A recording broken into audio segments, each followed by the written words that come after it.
ನಮ್ಮ ಭಾರತ ದೇಶದ ಇತಿಹಾಸವೇ ಅಲ್ಲ. ಬಹುಜನ ಬಂಧುಗಳೇ, ನಿಮಗೆ ಆಶ್ಚರ್ಯವಾಗಬಹುದು, ಆದರೆ ಆಶ್ಚರ್ಯವಾದರೂ ಸತ್ಯ. ಯಾಕೆಂದರೆ ಇದನ್ನು ಡಾಕ್ಟರ್ ಬಾಬಾ ಸಾಹೇಬ್ ಅಂಬೇಡ್ಕರ್ ಹೇಳುತ್ತಾನೆ ಬಂದಿದ್ದಾರೆ. ಆದರೆ ಮುಗ್ಧ ಅಮಾಯಕ ಮೂಲ ನಿವಾಸಿಗಳಾದ ಬಹುಜನರಿಗೆ ಇದರ ಅರಿವಾಗಲೇ ಇಲ್ಲ. ಹಾಗಾದರೆ ಭಾರತ ದೇಶಕ್ಕೆ ಇತಿಹಾಸ ಇಲ್ಲವೆಂದೇನಿಲ್ಲ. ಆದರೆ ಹುಸಿ ಚರಿತ್ರೆಯನ್ನೇ ನಿಜ ಚರಿತ್ರೆ ಎಂದು ಬಿಂಬಿಸಿರುವುದು ನಮ್ಮ ಡೊಂಗಿ ಚರಿತ್ರೆಕಾರರ ಕುಟಿಲ ನೀತಿಯಾಗಿದೆ. ಮೂಲ ನಿವಾಸಿ ಬಹುಜನ ಸಮಾಜದವರಾದ ನಾವುಗಳು ನಮ್ಮ ಪೂರ್ವಿಕರ ವೀರ ಚರಿತ್ರೆಯನ್ನ ತಿಳಿದುಕೊಳ್ಳಬೇಕಿರುವುದು ಅತ್ಯವಶ್ಯಕವಾಗಿದೆ. ನಮ್ಮ ಚರಿತ್ರೆಯು ಬರಹದಲ್ಲಿ ದಾಖಲಾಗಿಲ್ಲ, ಆದರೆ ಜನಪದ ಕತೆ, ಹಾಡು, ಲಾವಣಿ ಮತ್ತು ಹಬ್ಬಗಳಲ್ಲಿ ನಮ್ಮ ಚರಿತ್ರೆ ಇದೆ. ಬಾಬಾ ಸಾಹೇಬ್ ಅಂಬೇಡ್ಕರ್ ಹೇಳುತ್ತಾರೆ, ಆರ್ಯರು ಎಂಬ ಪರದೇಶಿ ವಲಸಿಗರು ಭಾರತಕ್ಕೆ ಎಂದು ಬಂದು ನೆಲೆಸಿದ್ರು, ಅಂದಿನಿಂದಲೇ ತಮ್ಮ ಕುತಂತ್ರದಿಂದಲೇ ನಮ್ಮ ಪೂರ್ವಿಕರ ವೀರ ಚರಿತ್ರೆಯನ್ನು ತಿರುಚಿ ಮನೋರಂಜನೆ ಒದಗಿಸುವ ಬುರುಡೆ ಪುರಾಣವನ್ನು ಸೃಷ್ಟಿಸಿದರು. ನಮ್ಮ ಭಾರತ ದೇಶದ ಇತಿಹಾಸ ಇದನ್ನೇ ಹೇಳುತ್ತದೆ ಎಂದು ಮನುವಾದಿ ಬರಹಗಾರರು ದಾಖಲಿಸಿದರು. ಮನುವಾದಿ ಲೇಖಕರ ಕುತಂತ್ರದಿಂದ ಮುಚ್ಚಿ ಹೋಗಿರುವ ನಮ್ಮ ಪೂರ್ವಿಕರ ವೀರ ಚರಿತ್ರೆಯನ್ನು ಅಗೆದು ತೆಗೆಯಲು ನಮಗೆ ಸಹಾಯವಾಗಿ ಬೌದ್ಧ ಚರಿತ್ರೆ ಇದೆ. ಹುಸಿ ಚರಿತ್ರೆಯ ಕಸವನ್ನು ಅಗೆದು ಹೊರತೆಗೆದರೆ ಪ್ರಾಚೀನ ಭಾರತದ ವೀರ ಚರಿತ್ರೆಯನ್ನು ನೋಡಬಹುದು. ಅದಕ್ಕಾಗಿ ಡಾಕ್ಟರ್ ಬಾಬಾ ಸಾಹೇಬ್ ಅಂಬೇಡ್ಕರ್ ನಮ್ಮ ಇತಿಹಾಸವನ್ನು ಮೊದಲು ನಾವು ಅರ್ಥ ಮಾಡಿಕೊಂಡರೆ ಮಾತ್ರ ಈ ದೇಶದ ಮೂಲ ನಿವಾಸಿ ಬಹುಜನ ಸಮಾಜಗಳು ಒಟ್ಟಾಗಿ ಜೀವಿಸಲು ಸಾಧ್ಯವೆಂದು ಹೇಳಿದ್ದಾರೆ. ಭಾರತ ದೇಶದ ಚರಿತ್ರೆಯು ಆರ್ಯರು ಎಂಬ ಪರದೇಶಿ ವಲಸಿಗರು ಬರುವುದರೊಂದಿಗೆ ಆರಂಭವಾಗುವುದಾಗಿ ಇತಿಹಾಸದ ಪುಟಗಳಲ್ಲಿ ದಾಖಲಿಸಲಾಗಿದೆ. ಹೀಗಿರುವಾಗ ಆರ್ಯರು ಬರುವುದಕ್ಕೂ ಮುಂಚೆ ಇಲ್ಲಿ ಜನಗಳೇ ಇರಲಿಲ್ವೇ? ಇದ್ದುದೇ ಆದಲ್ಲಿ ಅವರು ಯಾರು? ಅವರ ಚರಿತ್ರೆ ಏನು? ಅವರು ಎಲ್ಲಿ ಹೋದರು? ಈಗ ಎಲ್ಲಿದ್ದಾರೆ ಎನ್ನುವ ಪ್ರಶ್ನೆಗೆ ಉತ್ತರ ಕಂಡುಕೊಳ್ಳಲು ಮಾಡಿರುವ ಸಣ್ಣ ಪ್ರಯತ್ನವೇ ಈ ನಾಗರಹಸ್ಯ.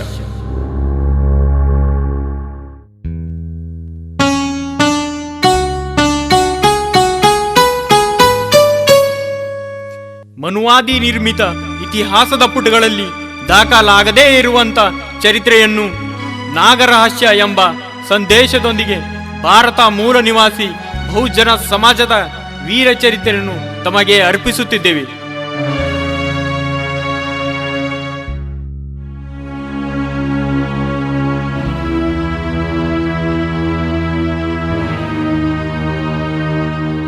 ನಾವು ಯಾರು? ಸಾವಿರಾರು ವರ್ಷಗಳ ಹಿಂದೆ ಅತ್ಯಂತ ಸಮರ್ಥ, ಬುದ್ಧಿವಂತ, ಪ್ರತಿಭಾವಂತ, ಚೈತನ್ಯಶೀಲ, ಧೀರ ಹಾಗೂ ಸುಂದರ ಮೈಕಟ್ಟುಳ್ಳ ಕಪ್ಪು ಜನರು ಏಷ್ಯಾ, ಆಫ್ರಿಕಾ ಮತ್ತಿತರ ಹಲವು ಭಾಗಗಳನ್ನು ಆಳುತ್ತಿದ್ದರು. ಜಗತ್ತಿನ ಪುರಾತನ ನಾಗರಿಕತೆಗಳೆನಿಸಿರುವ ಈಜಿಪ್ಟ್ ನಾಗರಿಕತೆ, ಮೆಸ್ಪೋಟೇಮಿಯಾ ನಾಗರಿಕತೆ, ಸಿಂಧೂ ಬಯಲಿನ ನಾಗರಿಕತೆಗಳನ್ನು ಕಟ್ಟಿದವರು ಇದೇ ಕಪ್ಪು ಜನರು. ಇಂತಹ ಕಪ್ಪು ಜನರ ಪೈಕಿ ನಾಗಾ ಜನಾಂಗವು ಒಂದು. ಸಿಂಧೂ ನದಿ ನಾಗರಿಕತೆಯನ್ನು ಕಟ್ಟಿದವರು ಇದೇ ನಾಗಾ ಜನರು. ಈ ನಾಗಾ ಜನರನ್ನು ಕಟ್ಟಿ ಆಳಿದ ಇನ್ನೂ ಅನೇಕ ನಾಗರಿಕತೆಗಳು ಬೆಳಕು ಕಾಣಬೇಕಿವೆ. ಈ ನಾಗಾ ಜನಾಂಗದ ಪೈಕಿ ರಾಕ್ಷಸ, ಅಸೂರ, ದಾನವ, ದೈತ್ಯ, ಚೈತ್ಯ, ಭೂತ, ನಿಷಾದ, ಕಾಲಪಿಶಾಚ ಮುಂತಾದ ನೂರಾರು ಕುಲಗಳಿದ್ದವು. ಪ್ರತಿಯೊಂದು ಕುಲಕ್ಕೂ ತನ್ನದೇ ಆದ ಗಣರಾಜ್ಯವಿತ್ತು. ನಮ್ಮ ಭಾರತ ದೇಶವೇ ಈ ಎಲ್ಲ ನಾಗಕುಲಗಳ ಜನ್ಮಭೂಮಿ.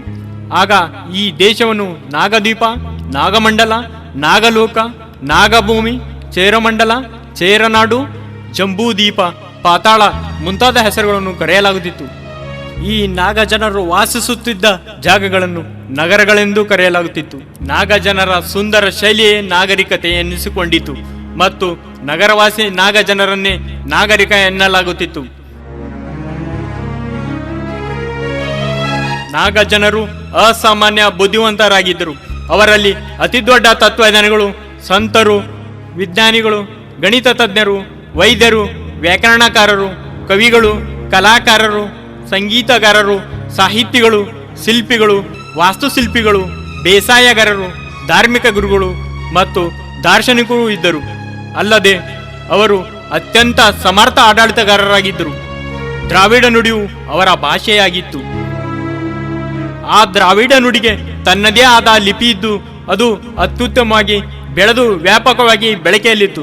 ಪಾಲಿ, ಮಗಧ, ಭೋಜ್ಪುರಿ, ಇಂದಿನ ಕನ್ನಡ, ತಮಿಳು, ತೆಲುಗು, ಮಲಯಾಳ, ತುಳು, ಮರಾಠಿ, ಕೋಡವ ಮುಂತಾದ ಪ್ರಖ್ಯಾತ ಭಾಷೆಗಳಲ್ಲದೆ ಉತ್ತರ ಭಾರತದಲ್ಲಿರುವ ಕೋಲಮಿ, ಪಾರ್ಜಿ ಮುಂತಾದ ಸಣ್ಣ ಪುಟ್ಟ ಭಾಷೆಗಳಿಗೆ ಈ ದ್ರಾವಿಡ ತಾಯಿಯ ನುಡಿ ನಾಗರ ಲಿಪಿಯಾಗಿತ್ತು. ಆಧುನಿಕ ವಿಜ್ಞಾನ, ತಂತ್ರಜ್ಞಾನ, ವಾಸ್ತುಶಿಲ್ಪ ಮತ್ತು ಖಗೋಳಶಾಸ್ತ್ರಗಳಲ್ಲೂ ನಾಗಜನರ ಬೌದ್ಧಿಕ ಪರಂಪರೆಯನ್ನೇ ಅವಲಂಬಿಸಿ ಬೆಳೆದಿವೆ.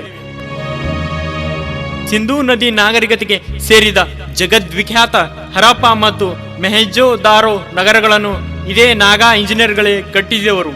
ಈ ನಗರಗಳಲ್ಲಿ ನಾಗರಿಕತೆಯು ಎಷ್ಟರ ಮಟ್ಟಿಗೆ ಬೆಳೆದಿತ್ತೆಂದರೆ ಈ ದಿನಗಳಲ್ಲೇ ವಿಶ್ವದ ಅನೇಕ ದೇಶಗಳೊಂದಿಗೆ ವ್ಯಾಪಾರ ವಹಿವಾಟುಗಳು ಜಲಮಾರ್ಗ ಮತ್ತು ಭೂಮಾರ್ಗಗಳ ಮೂಲಕ ನಡೆಯುತ್ತಿದ್ದವು. ಕಬ್ಬಿಣ, ತಾಮ್ರ, ಚಿನ್ನ, ಬೆಳ್ಳಿ ಮುಂತಾದ ಲೋಹಗಳು ಬಳಕೆಯಲ್ಲಿದ್ದವು. ಇತರೆ ದೇಶಗಳಲ್ಲಿ ಇನ್ನೂ ಕಾಡು ಪ್ರಾಣಿಯಾಗಿದ್ದ ಕುದುರೆಯನ್ನು ಪಳಗಿಸಿ ನಾಡ ಪ್ರಾಣಿಯಾಗಿ ಮಾಡಲಾಗಿತ್ತು. ನಾಗಜನರ ಈ ನಾಗಮಂಡಲವು ಶಾಂತಿ ಸಮೃದ್ಧಿಯ ನಾಡಾಗಿದ್ದು ಹಾಲು ಜನು ಹರಿಯುತ್ತಿತ್ತು. ನಾಗ ಜನಾಂಗದ ಎಲ್ಲಾ ಕುಲಗಳು ಅತ್ಯಂತ ಸೌಹಾರ್ದಯುತವಾಗಿ ಜೀವಿಸುತ್ತಾ ಸಹಜ ಪ್ರಜಾತಂತ್ರ ನಿಯಮಗಳಾದ ಸಮಾನತೆ ಮತ್ತು ಸಹಬಾಳ್ವೆಗಳಿಗೆ ಅನುಸಾರವಾಗಿ ಬದುಕುತ್ತಿದ್ದವು.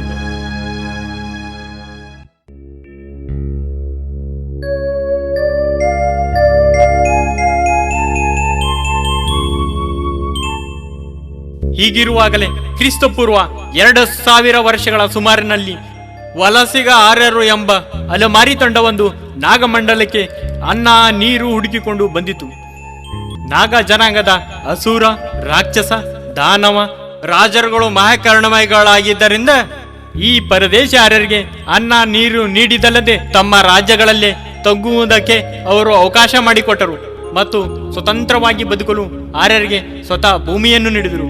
ಹಿಂದೆ ಮುಂದೆ ಯೋಚಿಸದೆ ಅಪರಿಚಿತರಿಗೆ ದಯ ತೋರಿಸಿದ ನಾಗರಾಜರುಗಳ ಈ ಸದ್ಗುಣವೇ ನಾಗಮಂಡಲಕ್ಕೆ ಅನಾಹುತಗಳ ಸರಮಾಲೆಯನ್ನು ತಂದೊಡ್ಡಿತು. ನಾಗ ಜನಾಂಗದ ಅಸುರ, ರಾಕ್ಷಸ, ದಾನವ ರಾಜರುಗಳಿಗೆ ಎಂತಹ ಉದಾತ್ತ ಮನೋಭಾವ ಇತ್ತೆಂದರೆ ಅವರು ಮೂಗಿನಡೆಯಲ್ಲೇ ಆರ್ಯರು ವಿಷ ಬೀಜಗಳನ್ನು ಬಿತ್ತುತ್ತಿರುವುದು ಅವರಿಗೆ ಕಾಣಲೇ ಇಲ್ಲ. ತಮ್ಮದೇ ಆದ ಸ್ವತಃ ನೆಲೆ ಇಲ್ಲದೆ ಸದಾಕಾಲ ನೆಲೆದಾಡುತ್ತಾ ನಾಗಮಂಡಲಕ್ಕೆ ಬಂದು ತಳ ಉರಿದ ಆರ್ಯ ಅಲೆಮಾರಿಗಳಿಗೆ ಒಳಗೆ ತಳಮಳ ಉಂಟಾಗಿತ್ತು. ಎಂದಾದರೂ ಒಂದು ದಿನ ತಾವು ಇಲ್ಲಿಂದ ಜಾಗ ಖಾಲಿ ಮಾಡಬೇಕೆಂಬ ಅಂಜಿಕೆ ಅವರನ್ನು ಸದಾ ಕಾಡುತ್ತಿತ್ತು. ಇಂಥ ಅಸ್ಥಿರ ಮನಸ್ಸಿನ ಅಲೆಮಾರಿಗಳಿಗೆ ಶಾಂತಿಯುತ ನಾಗಮಂಡಲವು ಭೀಕರವಾಗಿ ಕಾಣುತ್ತಿತ್ತು. ಸದಾ ಪೂರ್ವಗ್ರಹ ಪೀಡಿತರಾಗಿ ಅಭದ್ರತೆಯಿಂದ ನೆರಳುತ್ತಿದ್ದ ಅವರ ಮನಸ್ಸುಗಳು ನಾಗಮಂಡಲದಲ್ಲಿ ಅಶಾಂತಿಯನ್ನು ಬಿತ್ತತೊಡಗಿದವು. ಇದರ ಪರಿಣಾಮ ನಾಗರಾಜರುಗಳ ನಡುವೆ ನಿಧಾನವಾಗಿ ಬಿರುಕುಗಳು ಕಾಣಿಸತೊಡಗಿದವು. ಸಣ್ಣ ಪುಟ್ಟ ಕಾರಣಗಳಿಗಾಗಿ ಕದನಗಳು ತಲೆ ಎತ್ತಿದವು. ಶಾಂತಿ ಸೌಹಾರ್ದತೆಯ ಹೊನ್ನಾಡು ಕ್ರಮೇಣವಾಗಿ ದ್ವೇಷಗಳು ಕಾಣಿಸತೊಡಗಿತು. ಭವ್ಯವಾದ ಸಿಂಧೂ ನಗರಗತೆಯು ಕುಶಲಾರಂಭಿಸಿತು. ಒಂದಾದ ಮೇಲೆ ಒಂದರಂತೆ ನಗರಗಳು ನಾಶವಾಗತೊಡಗಿದವು. ಮನಸ್ಸಿನಲ್ಲಿ ಹುಳಿ ಹಿಂಡುವ ಸಲಹೆಗಾರರಾಗಿ ಆರ್ಯರು ನಾಗರಾಜರುಗಳ ಆಸ್ಥಾನಗಳಲ್ಲಿ ನುಸುಳಿದರು. ಇದರ ಫಲವಾಗಿ ತಮಗೆ ಅರಿವಿಲ್ಲದಂತೆ ನಾಗ ಜನಾಂಗದ ರಾಜ್ಯರುಗಳು ಪರಸ್ಪರ ಸರ್ವನಾಶ ಮಾಡಿಕೊಳ್ಳತೊಡಗಿದರು. ನಾಗರ ಜನಾಂಗವನ್ನು ಒಳಗೊಳಗೆ ದುರ್ಬಲಗೊಳಿಸಿ ಅನೇಕ ಪ್ರಬಲ ನಾಗರಾಜರುಗಳನ್ನು ಕೊಂದು ಮೇಲೆ ಸ್ವತಃ ಆರ್ಯರೇ ಧ್ವಂಸಕಾರದ ನಾಯಕತ್ವ ವಹಿಸಿದರು.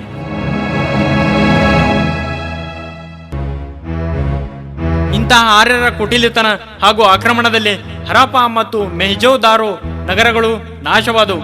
ನಾಗರಾಜರುಗಳು ತಮ್ಮ ಮುಗ್ಧತೆಯಿಂದಾಗಿ ಎಡವಟ್ಟುಗಳನ್ನು ಹಾಗೂ ಆರ್ಯರ ಕುತಂತ್ರಗಳನ್ನು ಅರಿಯುವ ವೇಳೆಗೆ ಎಲ್ಲವೂ ಕೈ ಮೀರಿ ಹೋಗಿದವು. ಅನೇಕ ರಾಜ್ಯಗಳಲ್ಲಿ ಆರ್ಯರು ಪ್ರಭಾವಶಾಲಿಗಳಾಗಿ ಬೆಳೆದರು. ಆ ರಾಜ್ಯಗಳಲ್ಲಿ ಮುಖ್ಯವಾದ ಅಧಿಕಾರ ಸ್ಥಾನಗಳನ್ನು ಪಡೆದರು. ತಮ್ಮ ಅಧಿಕಾರದ ಪ್ರಭಾವದಿಂದಾಗಿ ನಾಗಮಂಡಲದ ವಿವಿಧ ನಾಗಕುಲಗಳನ್ನು ಜಾತಿಗಳಾಗಿ ವಿಂಗಡಿಸಿದರು. ಕೆಲವು ಜಾತಿಗಳಿಗೆ ಹೆಚ್ಚಿನ ಅಧಿಕಾರವನ್ನು ನಿಗದಿಪಡಿಸಿ ಅವುಗಳಿಗೆ ಮೇಲ್ಜಾತಿಗಳೆಂದು ಮಾನ್ಯತೆ ನೀಡಿದರು. ಉಳಿದ ಕುಲಗಳಿಗೆ ಸೇವಾ ಕಾರ್ಯಗಳನ್ನು ವಿಧಿಸಿ ಅವುಗಳನ್ನು ಕೆಳಜಾತಿಗಳನ್ನಾಗಿ ಮಾಡಿದರು. ಒಂದು ಜಾತಿಗಿಂತ ಮತ್ತೊಂದು ಜಾತಿ ಮೇಲು ಅಥವಾ ಕೀಳು ಎಂಬ ಭೇದ ಭಾವ ಹುಟ್ಟಿಸಿ ಒಂದರ ಮೇಲೊಂದನ್ನು ಇರಿಸಿದರು.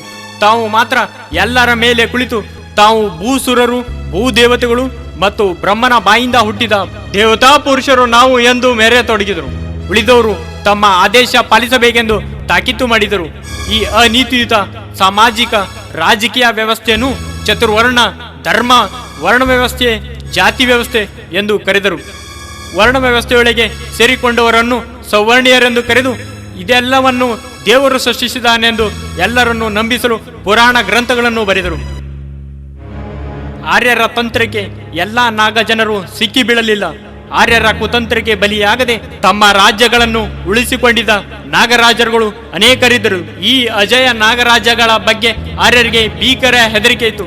ಆದ್ದರಿಂದ ಇಂಥ ಅಜಯರನ್ನು ಹೊರಜಾತಿಗಳು, ಜಾತಿಗೆಟ್ಟವರು, ಅವರ್ಣ್ಯರು, ಅಸ್ಪೃಶ್ಯರು ಇತ್ಯಾದಿ ಹೆಸರುಗಳಿಂದ ಕರೆಯಲಾರಂಭಿಸಿದರು ಮತ್ತು ಅವರ ವಿರುದ್ಧ ಅಪಪ್ರಚಾರಗಳನ್ನು ಮಾಡತೊಡಗಿದರು. ಕೆಲವು ಪರಾಕ್ರಮಿ ನಾಗಕುಲಗಳನ್ನಂತೂ ಕಣ್ಣಿನಿಂದಲೂ ನೋಡುವಷ್ಟು ಕ್ರೂರಿಗಳು, ವಿಕಾರ ಸ್ವರೂಪಿಗಳು, ಕೋರೆ ಕೊಂಬುಗಳುಳ್ಳ ಭೀಕರ ಜನರು ಎಂದೆಲ್ಲ ಪುಕಾರ ಮಾಡತೊಡಗಿದರು.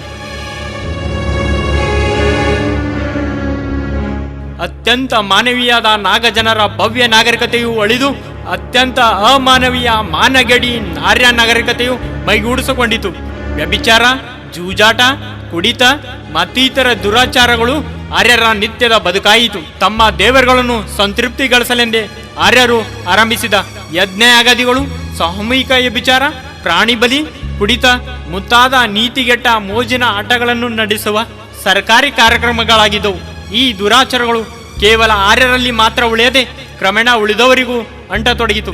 ಇದರ ಪರಿಣಾಮವಾಗಿ ಜನರಲ್ಲಿ ಬಡತನ, ಅಜ್ಞಾನ, ಹಸಿವು ಮತ್ತು ನಿರುದ್ಯೋಗಗಳು ತಾಂಡವಡತೊಡಗಿದವು. ನಾಗಮಂಡಲದಲ್ಲಿ ಹಿಂದೆಂದೂ ಕೇಳಿರದಿದ್ದ ಕೊಲೆ, ಸುಲಿಗೆ, ಕಳ್ಳತನ, ವೇಶ್ಯಾವಾಟಿಗಳು ತಲೆ ಎತ್ತಿದವು. ಬರಗಾಲ, ಅರಣ್ಯ ನಾಶ, ಪ್ರವಾಹ, ಮಳೆ ಬೆಳೆ ನಾಶ ಮುಂತಾದ ನೈಸರ್ಗಿಕ ಅನಾಹುತಗಳು ಸಂಭವಿಸತೊಡಗಿದವು. ಹೆಚ್ಚು ತೆರಿಗೆಯನ್ನು ನೀಡುವಂತೆ ರೈತರಿಗೆ ಮತ್ತು ವ್ಯಾಪಾರಿಗಳಿಗೆ ಪೀಡಿಸಲಾಗುತ್ತಿತ್ತು. ಆರ್ಯರು ಆಳುವ ರಾಜ್ಯರ ಅನೈತಿಕ ಲೂಟಿ ಮತ್ತು ವ್ಯಭಿಚಾರ ಜೀವನವನ್ನು ಕಂಡು ರೊಚ್ಚಿಗೆದ್ದ ರಾಕ್ಷಸ, ಅಸೂರ, ದಾನವ ಮುಂತಾದ ನಾಗಕುಲಗಳ ರಾಜ್ಯರುಗಳು ಆರ್ಯರ ವಿರುದ್ಧ ಕದನಕ್ಕಿಳಿದರು. ಆರ್ಯರು ನಡೆಸುತ್ತಿದ್ದ ಯಜ್ಞ ಯಾಗಾದಿಗಳನ್ನು ಧ್ವಂಸ ಮಾಡತೊಡಗಿದರು. ಆದರೆ ಈ ನಾಗರಾಜರುಗಳು ಎಂಥ ಹತಾಶೆ ಮಟ್ಟವನ್ನು ತಲುಪಿದರೆಂದರೆ ಅವರೆಲ್ಲರೂ ಒಂದಾಗಿ ಒಬ್ಬರ ನಾಯಕತ್ವದಲ್ಲಿ ಆರ್ಯರ ವಿರುದ್ಧ ಹೋರಾಡುವುದು ಅವರಿಂದ ಅಸಾಧ್ಯವಾಗಿತ್ತು. ನಾಗರಾಜರುಗಳ ಈ ದೌರ್ಬಲ್ಯವು ಆರ್ಯರಿಗೆ ಚೆನ್ನಾಗಿ ಗೊತ್ತಿತ್ತು. ಆದ್ದರಿಂದ ಈ ಅಸಂಘಟಿತ ರಾಕ್ಷಸ, ಅಸೂರ ಹಾಗೂ ದಾನವ ರಾಜರುಗಳನ್ನು ಜನವಿರೋಧಿ ಪಾಪಿಷ್ಟರೆಂದು ಅಪಪ್ರಚಾರ ಮಾಡತೊಡಗಿದರು ಮತ್ತು ಈ ನಾಗರಾಜರುಗಳನ್ನು ಕೊಲ್ಲುತ್ತಿದ್ದ ಆರ್ಯರನ್ನು ಸಾಕ್ಷಾತ್ ದೇವರ ಅವತಾರವೆಂದು ಕೊಂಡಾಡಿ ಪ್ರಚಾರ ಮಾಡಿದರು. ನಾಗ ಜನರು ಎಷ್ಟರ ಮಟ್ಟಿಗೆ ಹತಾಶೆಗೊಂಡು ದುರ್ಬಲಗೊಂಡು ಚೂರು ಚೂರಾಗಿ ಹೋಗಿದರೆಂದರೆ ಅವರು ಬಹುಸಂಖ್ಯಾತರಾಗಿದ್ದರೂ ಸಹ ಅಲ್ಪಸಂಖ್ಯಾತ ಆರ್ಯರ ವಿರುದ್ಧ ಏನೂ ಮಾಡದಂತಾಗಿದ್ದರು. ನಾಗ ಜನರಲ್ಲಿ ಶಕ್ತಿ ತುಂಬಿ ಗೆಲುವಿನ ಮಾರ್ಗವನ್ನು ತೋರುವ ಒಬ್ಬ ಮಹಾಪುರುಷನಿಗಾಗಿ ಅವರು ಕಾಯುತ್ತಿದ್ದರು. ಕೊನೆಗೊಮ್ಮೆ ನಾಗ ಜನಾಂಗವು ಕಾತುರದಿಂದ ಕಾಯುತ್ತಿದ್ದ ಮಹಾಪುರುಷನು ಕ್ರಿಸ್ತಪೂರ್ವ 600ರಲ್ಲಿ ಉದಯಿಸಿದರು. ಅವರೇ ನಾಗ ಜನಾಂಗದ ಸಾಕ್ಯ ಕುಲಕ್ಕೆ ಸೇರಿದ ತಥಾಗತ ಗೌತಮ ಬುದ್ಧ.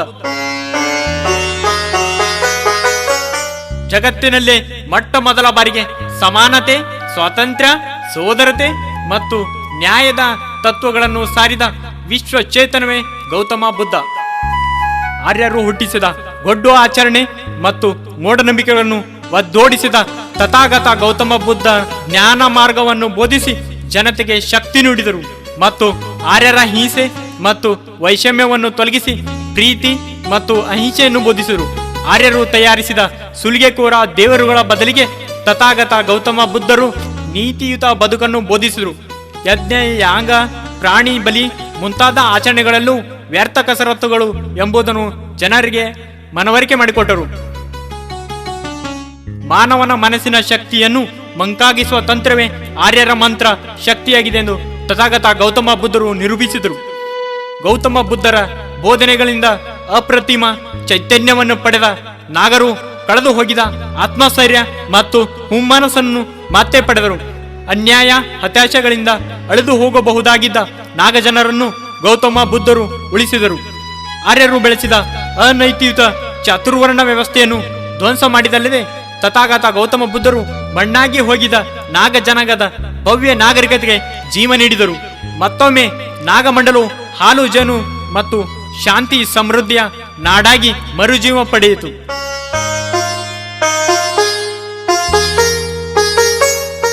ನಾಗಮಂಡಲದ ಪ್ರಜೆಗಳಿಗೆ ಬುದ್ಧ ಧಮ್ಮವೇ ಜೀವನ ಕ್ರಮವಾಯಿತು. ವಿವಿಧ ನಾಗಕುಲಗಳಲ್ಲಿದ್ದ ದ್ವೇಷಗಳು ಮಾಯವಾಗಿ ಅದ್ಭುತವಾದ ಸಾಮರಸ್ಯ ಮತ್ತು ಒಗ್ಗಟ್ಟು ತಾನು ತಾನಾಗಿ ಮೂಡಿಬತ್ತು. ಬುದ್ಧ ಧಮ್ಮದಿಂದಾಗಿ ಕೆಲವು ಅಲೆಮಾರಿ ಆರ್ಯರು ನಾಗರಿಕರಾಗಿ ಸಂಭಾವಿತರೆನಿಸಿಕೊಂಡರು.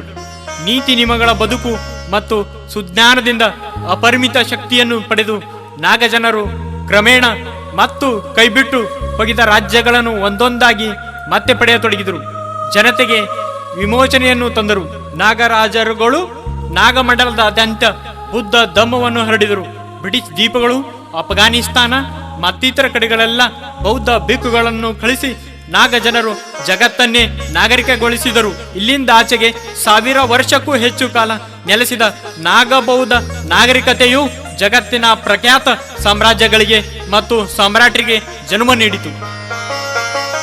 ಇಂದಿನ ಬಿಹಾರ್ ರಾಜ್ಯದಲ್ಲಿ ಕ್ರಿಸ್ತಪೂರ್ವ 642ರಲ್ಲಿ ನಾಗ ಅಂಶಕ್ಕೆ ಸೇರಿದ ಶಿಶುನಾಗನು ಮಗಧ ರಾಜ್ಯವನ್ನು ಸ್ಥಾಪಿಸಿದನು.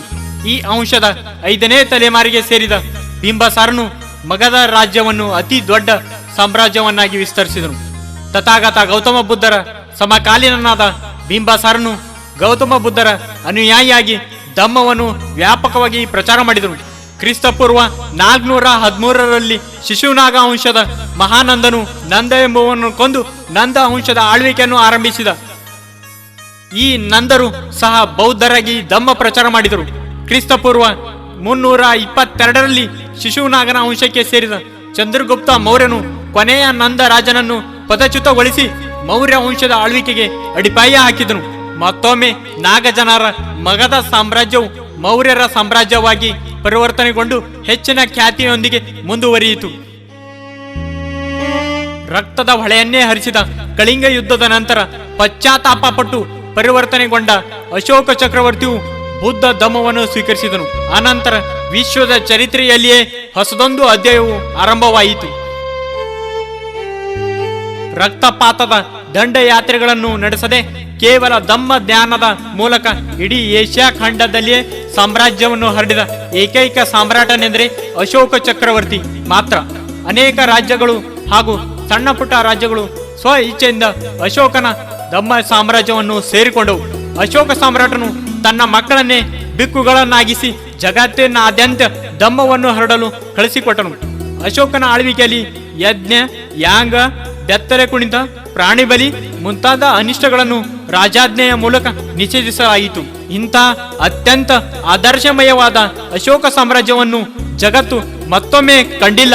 ಇವತ್ತಿಗೂ ಸಹ ಪ್ರತಿಯೊಂದು ದೇಶವು ಅಶೋಕ ಸಾಮ್ರಾಜ್ಯವನ್ನು ಮರುಸ್ಥಾಪಿಸುವ ಕನಸು ಕಾಣುತ್ತಿವೆ. ಅಶೋಕ ಚಕ್ರವರ್ತಿಯು ಬುದ್ಧ ಧಮ್ಮವನ್ನು ತನ್ನ ಸಾಮ್ರಾಜ್ಯದ ಧರ್ಮವನ್ನಾಗಿ ಮಾಡಿದಾಗ ನಾಗಮಂಡಲವು ಶಾಂತಿ, ಸುಭಿಕ್ಷತೆ, ನ್ಯಾಯ, ಪ್ರಗತಿಗಳಿಂದ ತುಂಬಿ ತುಳುಕಾಡುತ್ತಿತ್ತು. ಅಂತಹ ಸಂದರ್ಭದಲ್ಲಿ ಬಲು ಸಹಜವಾಗಿಯೇ ಆರ್ಯರು ಭೀಕರ ಹತಾಶೆಯಲ್ಲಿ ಮುಳುಗಿದರು. ಮೌರ್ಯ ಸಾಮ್ರಾಜ್ಯದಲ್ಲಿ ಎಲ್ಲಿಯೂ ಸಹ ಪ್ರಾಣಿಗಳನ್ನು ಬಲಿ ಕೊಡಬಾರದೆಂದು ಯಜ್ಞ ಯಾಗಾದಿಗಳನ್ನು ನಡೆಸಬಾರದೆಂದು ಶಿಲಾಶಾಸನಗಳು ಮಾಡಲಾಗಿತ್ತು. ಇದರಿಂದಾಗಿ ಆರ್ಯರ ಆದಾಯ ಮೂಲವೇ ಬತ್ತಿ ಹೋಗಿ ಸುಮಾರು 140 ವರ್ಷಗಳ ಕಾಲ ಆರ್ಯರು ಗತಿಗೆಟ್ಟ ದರಿದ್ರರಾಗಿ ಬದುಕಿದರು. ಕೊನೆಗೆ ತಾವೂ ಸಹ ಬೌದ್ಧ ಧಮ್ಮಕ್ಕೆ ಶರಣಾಗುವುದು ಉಳಿತೆಂದು ಆರ್ಯರು ಬೌದ್ಧರಾಗಿ ಸಂಘ ಮತ್ತು ವಿಹಾರಗಳಲ್ಲಿ ನುಸುಳಿಕೊಂಡರು.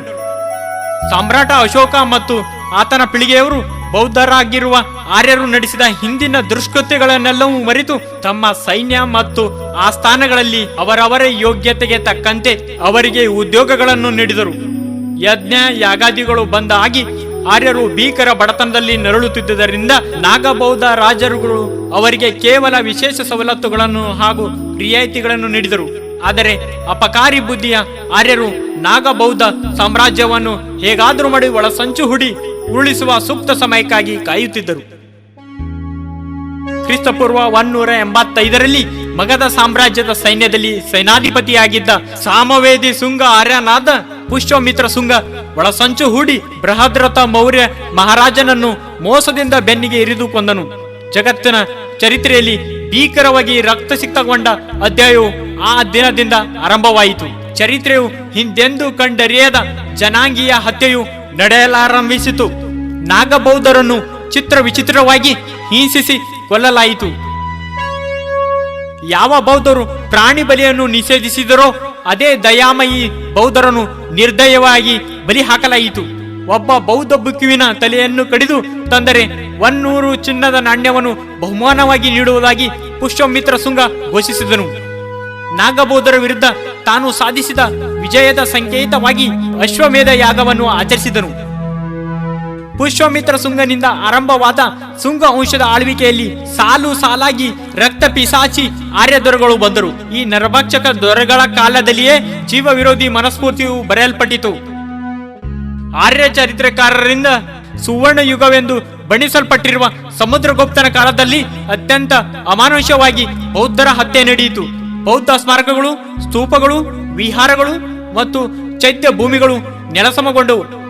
ಬೌದ್ಧ ವಿಶ್ವವಿದ್ಯಾಲಯಗಳನ್ನು ಸುಟ್ಟು ಬೂದಿ ಮಾಡಲಾಯಿತು. ಬೌದ್ಧ ಭಿಕ್ಕುಗಳನ್ನು ಬೇಟೆಯ ಪ್ರಾಣಿಗಳಂತೆ ಕೊಲ್ಲಲಾಯಿತು. ಬೌದ್ಧರ ಮನೆಗೆ ನುಗ್ಗಿದ್ದ ಗುಪ್ತರ ಸೈನ್ಯವು ಅಲ್ಲಿದ್ದ ವಯಸ್ಕ ಗಂಡಸರೆಲ್ಲರನ್ನೂ ಕೊಲ್ಲುತ್ತಿದ್ದರು. ತಾಯಂದಿರ ಕಣ್ಮುಂದೆ ಎಳೆಯ ಮಕ್ಕಳ ತಲೆಗಳನ್ನು ಚಚ್ಚಿ ಕೊಂದರು. ಗರ್ಭಿಣಿಯರಾದ ಬೌದ್ಧ ಮಹಿಳೆಯರನ್ನು ಸಹ ಬಿಡಲಿಲ್ಲ. ಆ ಬಸುರಿ ತಾಯಂದಿರನ್ನು ಬಂಧಿಸಿ ಬೀದಿಯಲ್ಲಿ ದರದರನೆ ಎಳೆದು ತಂದು ಒಣ ಕಟ್ಟಿಗೆಗಳಂತೆ ಪೇರಿಸಿ ಸಾಮೂಹಿಕವಾಗಿ ಸುಡುತ್ತಿದ್ದರು. ಪ್ರತಿಯೊಂದು ಬೌದ್ಧ ಮನೆಯಲ್ಲೂ ಕಣ್ಣೀರಿನ ಕಾಲುವೆ ಹರಿಯುತ್ತಿತ್ತು. ಇದೇ ಸಮುದ್ರಗುಪ್ತನನ್ನು ಆರ್ಯರು ವಿಷ್ಣು ದೇವರೆಂದು ತಮ್ಮ ಪುರಾಣಗಳಲ್ಲಿ ಕೊಂಡಾಡಿರುವುದು ಮತ್ತು ಇತರ ಬೌದ್ಧ ಹಂತಕ ಆರ್ಯ ದೊರೆಗಳೆಲ್ಲರನ್ನು ಇದೇ ವಿಷ್ಣುವಿನ ಅವತಾರಗಳೆಂದು ಬಣ್ಣಿಸಿದರು. ಬೌದ್ಧ ಹತ್ಯಾಕಾಂಡವನ್ನು ಮುಂದುವರಿಸಿದ ನರೇಂದ್ರ ಗುಪ್ತನು ಗೌತಮ ಬುದ್ಧರು ಜ್ಞಾನೋದಯವನ್ನು ಪಡೆದ ಪವಿತ್ರ ಬೋಧಿ ಮರಕ್ಕೆ ಬೆಂಕಿ ಇಟ್ಟನು. ಕಾಶ್ಮೀರದ ಹರ್ಷನು ಇವರೆಲ್ಲರಿಗಿಂತ 10 ಹೆಜ್ಜೆ ಮುಂದುವರೆದು ನಾಗಬೌದ್ಧರ ಹತ್ಯೆಯಲ್ಲಿ ದಾಖಲೆ ಸ್ಥಾಪಿಸಿದನು. ಬೌದ್ಧ ವಿಹಾರಗಳನ್ನು ಲೂಟಿ ಮಾಡಿ ಹಾಗೂ ಬೌದ್ಧ ಪುತ್ಥಳಿಗಳನ್ನು ಕೀಳಲೆಂದೇ ಇವನು ದೇವೋತ್ಪನ್ನ ನಾಯಕ ಎಂಬ ವಿಶೇಷ ಮಂತ್ರಿಯನ್ನು ನೇಮಿಸಿದನು. ಈ ಮಂತ್ರಿಯ ನಾಯಕತ್ವದಲ್ಲಿ 100 ಬೌದ್ಧ ಪ್ರತಿಮೆಗಳನ್ನು ಕಿಳಿಸಿ ಬೀದಿಯಲ್ಲಿ ಎಳೆ ತಂದು ಕುಷ್ಠರೋಗಿಗಳಿಂದ ಅವುಗಳ ಮೇಲೆ ಮೂತ್ರ ವಿಸರ್ಜನೆ ಮಾಡಿಸಿ ನಂತರ ಅವುಗಳನ್ನು ಟಂಕಸಾರಿಯಲ್ಲಿ ಕರಗಿಸಿ ನಾಣ್ಯಗಳನ್ನು ಮಾಡಿಸಿದನು. ಕೇರಳದ ಆದಿಶಂಕರನೆಂಬ ನಂಬೂದರಿ ಆರ್ಯನು ಸ್ವತಃ ಬೌದ್ಧ ಭಿಕ್ಕುವಾಗಿ ದಕ್ಷಿಣ ಭಾರತದಲ್ಲಿ ಬೌದ್ಧ ಧರ್ಮವನ್ನು ನಿರ್ನಾಮ ಮಾಡಿದನು. ನಾಗಬೌದ್ಧರ ವಿರುದ್ಧ ಆರ್ಯರ ದಬ್ಬಾಳಿಕೆಯು ಹಲವು 100 ವರ್ಷಗಳ ಕಾಲ ನಡೆಯಿತು. ಆದರೆ ಈ ಹತ್ಯಾಕಾಂಡವನ್ನು ಆರ್ಯರ ಪುರಾಣಗಳಲ್ಲಿ ದಾಖಲಿಸಿದ ರೀತಿಯೇ ಬೇರೆ ತರನಾಗಿದೆ. ಆರ್ಯ ಧರ್ಮವನ್ನು ರಕ್ಷಿಸಲು ಸ್ವಯಂ ಪರಮಾತ್ಮನೇ ಈ ಹತ್ಯಾಕಾಂಡವನ್ನು ನಡೆಸಿದನೆಂದು ಈ ಪುರಾಣಗಳಲ್ಲಿ ಬರೆಯಲಾಯಿತು. ನಾಗಬೌದ್ಧರನ್ನು ಭಿಕ್ಕುಗಳನ್ನು ಕೊಂದ ಆರ್ಯರನ್ನು ಯಥಾಪ್ರಕಾರ ಪರಮಾತ್ಮನ ಅವತಾರವೆಂದು ಮತ್ತು ಅವರಿಂದ ಕೊಲೆಯಾದವರನ್ನು ಆರ್ಯರ ದೇವ ಧರ್ಮವನ್ನು ಹಾಳು ಮಾಡಲು ಬಂದ ದುಷ್ಟರೆಂದು ದಾಖಲಿಸಲಾಯಿತು. ಬೌದ್ಧ ರಾಜರ ವಿರುದ್ಧ ನಡೆದ ಆರ್ಯರ ಆಕ್ರಮಣದ ದುರಂತ ಕಥೆ ಇದು. ರಕ್ತ ಮತ್ತು ಕಣ್ಣೀರಿನ ಅಕ್ಷರಗಳಲ್ಲಿ ಬರೆದಿಡಬೇಕಾದ ಗೋಳಿನ ಕಥೆ ಇದು. ಇಡೀ ವಿಶ್ವಕ್ಕೆ ಶಾಂತಿ ಮತ್ತು ಸಹೋದರತೆಯ ಸಂದೇಶವನ್ನು ಸಾರಿದ ಗೌತಮ ಬುದ್ಧರಿಗೆ ಆರ್ಯರು ತೋರಿದ ಅಗೌರವದ ಕಥೆ ಇದು. ಶಾಂತಿ ದೂತರಾದ ಬೌದ್ಧ ಭಿಕ್ಕುಗಳನ್ನು ಆರ್ಯರು ಕ್ರೂರವಾಗಿ ಬಲಿ ಹಾಕಿದ ವೈರುಧ್ಯಮಯ ಚರಿತ್ರೆ ಇದು. ತಾವು ನಿರಾಶ್ರಿತರಾಗಿ ಬಂದಾಗ ಅನ್ನ ನೆರಳು ನೀಡಿ ಉಪಕರಿಸಿದ ಅನ್ನದಾತರಿಗೆ ಆರ್ಯರು ನೀಡಿದ ಅಪಕಾರದ ಅತಿ ದೊಡ್ಡ ಮಾದರಿ ಇದು. ಇಂತಹ ಪರಮ ಅಪಕಾರಿಗಳನ್ನು ಎಂದಾದರೂ ಈ ಜಗತ್ತು ಕಂಡಿದೆಯೇ? ಆರ್ಯರು ನಡೆಸುತ್ತಿದ್ದ ಭೀಕರ ಜನಾಂಗೀಯ ಯುದ್ಧದ ನಡೆಯು ಕ್ರಿಸ್ತಶಕ 12ನೇ ಶತಮಾನದವರೆಗೂ ಅನೇಕ ನಾಗಬೌದ್ಧ ರಾಜರು ಭಾರತದ ಹಲವು ಕಡೆಗಳಲ್ಲಿ ಆಳುತ್ತಿದ್ದರು. ಅವರ ಆಳಿಕೆಯು ಆರ್ಯರಿಗೆ ದೊಡ್ಡ ಸವಾಲಾಗಿತ್ತು. ಅಂತಿಮವಾಗಿ ನರಿಬುದ್ಧಿಯ ಆರ್ಯರು ನಾಗಬೌದ್ಧ ರಾಜ್ಯರನ್ನು ಸೋಲಿಸಲು ಹೊರ ದೇಶಗಳಿಂದ ವಿದೇಶಿ ಆಕ್ರಮಣಕಾರರನ್ನು ನಾಗಮಂಡಲದೊಳಗೆ ಬರಮಾಡಿಕೊಂಡರು. ಒಳಗಿನಿಂದ ಆರ್ಯರು, ಹೊರಗಿನಿಂದ ವಿದೇಶಿಯರು ನಡೆಸಿದ ಜಂಟಿ ಆಕ್ರಮಣದಲ್ಲಿ ನಾಗಬೌದ್ಧರ ನೆಲೆಗಳು ಸಂಪೂರ್ಣವಾಗಿ ನಾಶವಾದವು. ಬೌದ್ಧ ವಿಹಾರಗಳ ಅವಶೇಷಗಳು ಉಳಿಯದಂತೆ ಅವು ನಿರ್ನಾಮವಾದವು. ಕೆಲವು ಬೌದ್ಧ ವಿಹಾರಗಳನ್ನು ವಿದೇಶಿ ದೊರೆಗಳ ಮೈ ತೀಟೆಯನ್ನು ಪೂರೈಸುವ ಆರ್ಯರ ವೇಷಾಗ್ರಹಗಳನ್ನಾಗಿ ಪರಿವರ್ತಿಸಲಾಯಿತು. ಅನೇಕ ಪ್ರಸಿದ್ಧ ಬೌದ್ಧ ವಿಹಾರಗಳನ್ನು ತಮ್ಮ ವಶಕ್ಕೆ ತೆಗೆದುಕೊಂಡು ಆರ್ಯರು ಅವುಗಳನ್ನು ತಮ್ಮ ದೇವಸ್ಥಾನಗಳನ್ನಾಗಿ ಮಾಡಿಕೊಂಡರು. ವಿಹಾರಗಳಲ್ಲಿದ್ದ ಬುದ್ಧ ಭಗವಾನರ ಪುತ್ಥಳಿಗಳನ್ನು ವಿಕಾರಗೊಳಿಸಿ ಧ್ವಂಸಗೊಳಿಸಿ ಅವುಗಳ ಜಾಗದಲ್ಲಿ ಆರ್ಯರ ಚಿತ್ರ ವಿಚಿತ್ರ ಪುತ್ಥಳಿಗಳನ್ನು ಇರಿಸಲಾಯಿತು. ನಾಗಬೌದ್ಧರು ವಿದೇಶಿ ಆಕ್ರಮಣಕಾರರಿಗೆ ಸೋತಿದ್ದೇನು ನಿಜ, ಆದರೆ ಅವರು ಶರಣಾಗಲಿಲ್ಲ. ಅವರು ಆರ್ಯರು ಮತ್ತು ವಿದೇಶಿ ದೊರೆಗಳು ವಾಸಿಸುವ ಜಾಗಗಳಿಂದ ದೂರ ಸರಿದು ಪ್ರತ್ಯೇಕವಾಗಿ ವಾಸಿಸತೊಡಗಿದರು. ತಮ್ಮ ರಾಜ್ಯಾಧಿಕಾರವನ್ನು ಕಳೆದುಕೊಂಡಿದ್ದ ಫಲವಾಗಿ ಜೀವನೋಪಾಯಕ್ಕಾಗಿ ನಾಗಬೌದ್ಧರು ಅನಿವಾರ್ಯವಾಗಿ ಬೇಸಾಯ, ದನ ಕುರಿ ಸಾಗಾಣಿಕೆ, ಕೈಕಸಬು ಮತ್ತಿತರ ಕೆಲಸಗಳನ್ನು ಅವಲಂಬಿಸಬೇಕಾಯಿತು. ಈ ಕಸಬುಗಳಲ್ಲೂ ಅವರು ಪರಿಣಿತರಾಗಿ ಏಳಿಗೆಯಾಗತೊಡಗಿದರು. ಇದರಿಂದಾಗಿ ಆರ್ಯರಿಗೆ ಆತಂಕ ಮತ್ತು ಕಣ್ಣುರಿ ಹೆಚ್ಚಾಗತೊಡಗಿತು. ನಾಗಬೌದ್ಧರು ಪ್ರತ್ಯೇಕವಾಗಿದ್ದರೂ ಅವರು ಸಂತೋಷದಿಂದ ಇರುವುದು ಆರ್ಯರಿಗೆ ಸಹಿಸಲು ಅಸಾಧ್ಯವಾಯಿತು. ಯಾವ ಕ್ಷಣದಲ್ಲಿ ತಮಗೆ ನಾಗಬೌದ್ಧರಿಂದ ಅಪಾಯ ಆಗಬಹುದೋ ಎಂದು ಅಂಜತೊಡಗಿದರು. ಆದ್ದರಿಂದ ಆರ್ಯರು ತಮ್ಮ ವಿದೇಶಿ ದೊರೆಗಳ ಬೆಂಬಲ ಪಡೆದು ನಾಗಬೌದ್ಧರ ವಿರುದ್ಧ ಅನೇಕ ನಿಬಂಧನೆಗಳನ್ನು ಹೇರಿದರು. ನಾಗಬೌದ್ಧರು ಭೂಮಿ ಅಥವಾ ಇನ್ನಿತರ ಆಸ್ತಿಪಾಸ್ತಿಯನ್ನು ಹೊಂದದಂತೆ ಕಾನೂನು ಮಾಡಲಾಯಿತು. ನಾಗಬೌದ್ಧರ ವಿದ್ಯಾಕೇಂದ್ರಗಳ ವಿರುದ್ಧ ಅನೇಕ ಕಟ್ಟುಪಾಡುಗಳನ್ನು ಹೇರಲಾಯಿತು. ನಾಗಬೌದ್ಧರೊಂದಿಗೆ ಯಾವುದೇ ವ್ಯಾಪಾರ ವಹಿವಾಟುಗಳನ್ನು ನಡೆಸದಂತೆ ಆದೇಶ ಹೊರಡಿಸಲಾಯಿತು. ಇಂತಹ ಭೀಕರ ದಬ್ಬಾಳಿಕೆಯಿಂದಾಗಿ ಕೆಲವು ದಶಕಗಳಲ್ಲಿ ನಾಗಬೌದ್ಧರು ಎಲ್ಲಾ ನಾಗರಿಕ ಹಕ್ಕುಗಳನ್ನು ಕಳೆದುಕೊಂಡು ಭಿಕಾರಿ ಜನರಾದರು. ಹತಾಶೆಯ ಕೂಪದಲ್ಲಿ ಮುಳುಗಿದ ನಾಗಬೌದ್ಧರ ಪೈಕಿ ಭೀಕರ ದಬ್ಬಾಳಿಕೆಯನ್ನು ಸಹಿಸಲಾಗದೆ ತತ್ತರಿಸುತ್ತಿದ್ದ ಹಲವರನ್ನು ಆರ್ಯರು ಆಮಿಷಗಳನ್ನೊಡ್ಡಿ ತಮ್ಮೊಳಗೆ ಸೆಳೆದುಕೊಂಡರು. ಅವರಲ್ಲಿ ಬಹುಪಾಲು ಮಂದಿ ಕರಕುಶಲ ಕಸುಬುಗಳಲ್ಲಿ ನಿರತರಾಗಿದ್ದರು. ಈ ಜಾತಿಗಳು ಆರ್ಯರ ತಾಳಕ್ಕೆ ತಕ್ಕಂತೆ ಕುಣಿಯುವ ಸೇವಕರಾಗಿ ತಮ್ಮ ಪಾಲಿನ ಕುಲ ಕಸಬುಗಳನ್ನು ಮುಂದುವರಿಸತೊಡಗಿದರು. ಅಲ್ಲದೆ ಅಜಯ ನಾಗಬೌದ್ಧರೊಂದಿಗೆ ಯಾವುದೇ ಸಂಪರ್ಕ ಹೊಂದದಿರುವಂತೆ ಈ ಕಸಬು ಆಧಾರಿತ ಜಾತಿಗಳ ಮೇಲೆ ನಿಬಂಧನೆಗಳನ್ನು ಹಾಕಲಾಯಿತು. ಅಂದಿನ ನಾಗಬೌದ್ಧರ ಈ ಕಸಬು ಆಧಾರಿತ ಜಾತಿಗಳೇ ಇಂದಿನ ಕುರುಬ, ಕುಂಬಾರ, ಕಮ್ಮಾರ, ಗಾಣಿಗ, ಅಗಸ, ವಿಶ್ವಕರ್ಮ, ಉಪ್ಪಾರ, ಈಡಿಗ ಹಾಗೂ ಮುಂತಾದ ಸಾವಿರಾರು ಜಾತಿಗಳಿಗೆ ಈ ಜಾತಿಗಳನ್ನೇ ಇಂದು ಹಿಂದುಳಿದ ಜಾತಿಗಳು ಎಂದು ಕರೆಯಲಾಗಿದೆ. ಈ ಎಲ್ಲಾ ಬೆಳವಣಿಗೆಗಳ ನಡುವೆಯೂ ಅನೇಕ ನಾಗಬೌದ್ಧರು ಆರ್ಯರ ಪಾಲಿಗೆ ಭೀಕರ ಸವಾಲಾಗಿ ಸ್ವತಂತ್ರವಾಗಿ ದಿಟ್ಟತನದಿಂದ ಬದುಕುತ್ತಿದ್ದರು. ಆದರೆ ತಮ್ಮದೇ ಆದ ರಾಜ್ಯ ಅಥವಾ ರಾಜಕೀಯ ಶಕ್ತಿ ಇಲ್ಲದೆ ನಾಗಬೌದ್ಧರು ಹೆಚ್ಚು ಕಾಲ ಸ್ವತಂತ್ರವಾಗಿಯೂ ಸ್ವಾಭಿಮಾನದಿಂದಲೂ ಬದುಕಲು ಅಸಾಧ್ಯವಾಯಿತು. ಅವರು ನಿಧಾನವಾಗಿ ಅತಂತ್ರವಾದ ಬರಡು ಜೀವನಕ್ಕೆ ತುತ್ತಾದರು. ನಾಗಬೌದ್ಧರ ಸ್ವತಂತ್ರ ನೆಲೆಗಳು ಕುಡಿಯುವ ನೀರು ಇಲ್ಲದೆ ಕೊಳೆಗೇರಿಗಳಾಗಿ ರೂಪಾಂತರವಾಗತೊಡಗಿದವು. 3 ಹೊತ್ತು ಊಟಕ್ಕೂ ಪರದಾಡುವಂತ ಭೀಕರ ದುರ್ದಿನಗಳು ಎದುರಾದವು. ಆರ್ಯರ ಹಿಡಿತದಲ್ಲಿದ್ದ ಜಮೀನಿನಲ್ಲಿ ಅತ್ಯಲ್ಪ ಕೂಲಿಗೆ ದುಡಿಯುವ ಹಾಗೂ ಜೀವನ ಪೂರ್ತಿ ಜೀತ ಮಾಡಬೇಕಾದ ಅಪಮಾನಕರ ಬದುಕು ನಾಗಬೌದ್ಧರ ಪಾಲಾಯಿತು. ಕಸಗುಡಿಸುವುದು, ಸತ್ತ ದನ ಕೋಣಗಳನ್ನು ಹೊರುವುದು, ಅವುಗಳ ಚರ್ಮ ಹದ ಮಾಡುವುದು, ಚಪ್ಪಲಿ ಹೊಲಿಯುವುದು, ಊರಿನ ಸಭೆ ಸಮಾರಂಭಗಳಲ್ಲಿ ತಮಟೆ, ಡೋಲು ಬಾರಿಸುವುದು ಇತ್ಯಾದಿ ಹೀನಾಯ ಕೆಲಸಗಳನ್ನು ಪುಕ್ಕಟೆ ಸೇವೆಗಳನ್ನಾಗಿ ನಾಗಬೌದ್ಧರು ಮಾಡಬೇಕಾಯಿತು. ಇಂತಹ ಬಲಾತ್ಕಾರದ ದರಿದ್ರ ಕಟ್ಟಳೆಗಳ ವಿರುದ್ಧ ಕೆಲವು ನಾಗಬೌದ್ಧರು ಸಿಡಿದೆದ್ದಾಗ ಅವರ ವಿರುದ್ಧ ಸಾಮಾಜಿಕ ಬಹಿಷ್ಕಾರಗಳನ್ನು ಹಾಕಿ ಅವರ ನೆಲೆಗಳಿಂದ ಅವರನ್ನು ದೂರ ಓಡಿಸಲಾಯಿತು.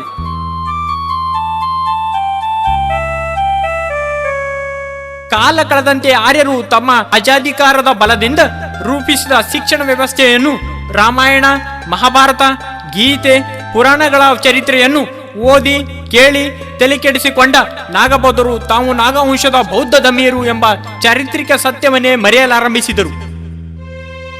ಮನಸ್ಫೂರ್ತಿಗೆ ಒಳಗಾದ ನಾಗಬೌದ್ಧರು ತಮ್ಮ ಪೂರ್ವಿಕರನ್ನೇ ತಮ್ಮವರಲ್ಲವೆಂದು ಅಲ್ಲಗಳೆಯತೊಡಗಿದರು. ತಮ್ಮ ರಾಜರುಗಳಾದ ರಾಕ್ಷಸ, ಅಸುರ ಮತ್ತು ದಾನವರನ್ನು ದುಷ್ಟರು ಹಾಗೂ ವಿಕಾರ ರೂಪಿಗಳೆಂದು ನಾಗಬೌದ್ಧರೇ ಅವಹೇಳನ ಮಾಡತೊಡಗಿದರು. ಹಾಗೂ ತಮ್ಮ ಪೂರ್ವಿಕರನ್ನು ಕೊಂದ ಆರ್ಯರನ್ನೇ ತಮ್ಮ ರಕ್ಷಕ ದೈವಗಳೆಂದು ನಾಗಬೌದ್ಧರು ಪೂಜಿಸತೊಡಗಿದರು. ಆರ್ಯರು ತಯಾರಿಸಿದ ಸುಳ್ಳು ಚರಿತ್ರೆಯ ವಿಷಯವನ್ನೇ ನಿಜವೆಂದು ನಂಬಿದರು. ನಾಗಬೌದ್ಧರ ತಲೆ ಹಾಗೂ ಮನಸ್ಸುಗಳು ಬೌದ್ಧಿಕವಾಗಿ ಸೋತು ಹೋದವು. ನಾಗಬೌದ್ಧರು ರಾಜಕೀಯವಾಗಿ ತಲೆ ಎತ್ತುವುದು ಕೂಡ ಅಸಾಧ್ಯವಾಯಿತು. ನಾಗಬೌದ್ಧರ ವಿರುದ್ಧ ಆರ್ಯರು ಸಾಧಿಸಿದ ಅತಿ ದೊಡ್ಡ ವಿಜಯವೂ ಇದೇ ಆಗಿದೆ. ಆರ್ಯರು ತಯಾರಿಸಿದ ಕರ್ಮ ಸಿದ್ಧಾಂತ ಮತ್ತು ಪುನರ್ಜನ್ಮ ಸಿದ್ಧಾಂತಗಳನ್ನು ಗಟ್ಟಿಯಾಗಿ ನಂಬಿದ ನಾಗಬೌದ್ಧರು ತಮ್ಮ ದರಿದ್ರ ನಿರ್ಗತಿಕ ಬದುಕಿಗೆ ಹಿಂದಿನ ಜನ್ಮದಲ್ಲಿ ತಾವು ಮಾಡಿದ ಪಾಪಗಳೇ ಕಾರಣ ಹಾಗೂ ಹಾಲಿ ಬದುಕಿನಲ್ಲಿ ಆರ್ಯರ ಸೇವೆಯನ್ನು ನಿಷ್ಠೆಯಿಂದ ಮಾಡಿದಲ್ಲಿ ಮುಂದಿನ ಜನ್ಮದಲ್ಲಿ ಮಹಾರಾಜರಂತೆ ಬದುಕಬಹುದೆಂದು ನಂಬತೊಡಗಿದರು.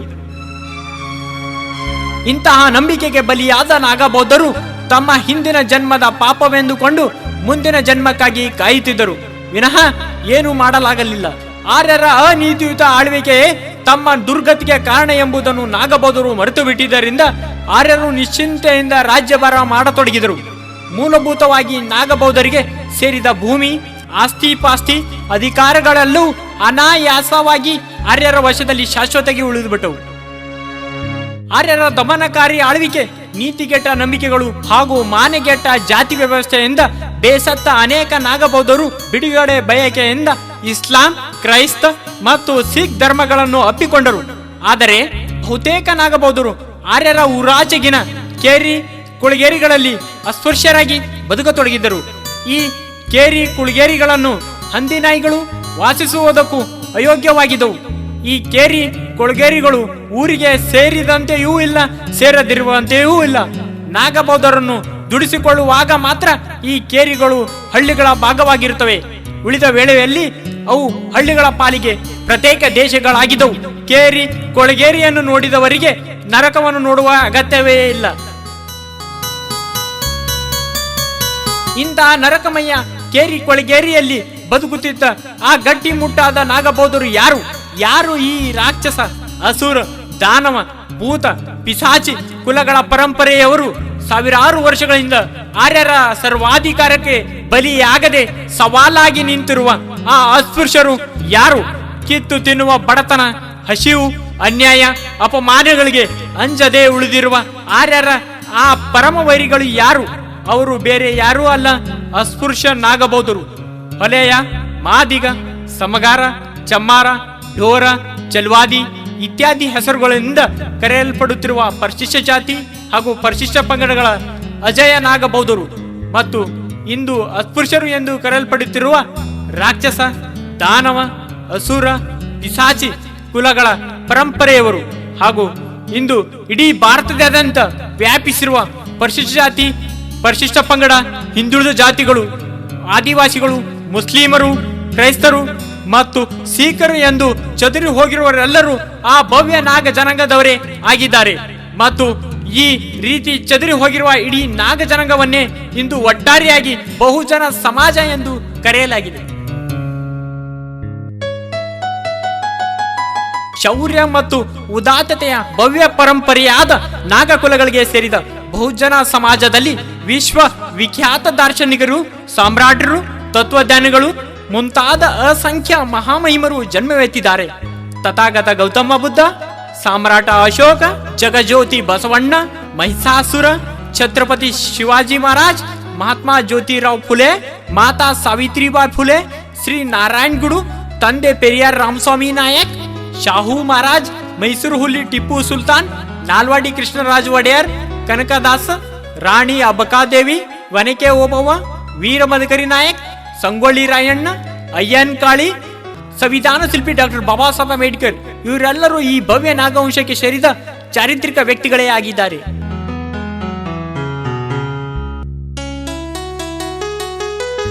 ಬಲು ಭವ್ಯವಾದ ನಮ್ಮ ನಾಗ ಪರಂಪರೆಯ ಬಗ್ಗೆ ಚೆನ್ನಾಗಿ ಅರಿತಿದ್ದ ನಮ್ಮ ವಿಮೋಚನಕಾರರಾದ ಡಾಕ್ಟರ್ ಬಾಬಾ ಸಾಹೇಬ್ ಅಂಬೇಡ್ಕರ್ ಪ್ರಾಚೀನ ಕಾಲದ ನಾಗ ಜನರ ಪ್ರಜಾತಂತ್ರ ವ್ಯವಸ್ಥೆಯನ್ನೇ ಈ ನಾಡಿನಲ್ಲಿ ಮತ್ತೆ ಸ್ಥಾಪಿಸಲು ಹೋರಾಡಿದರು.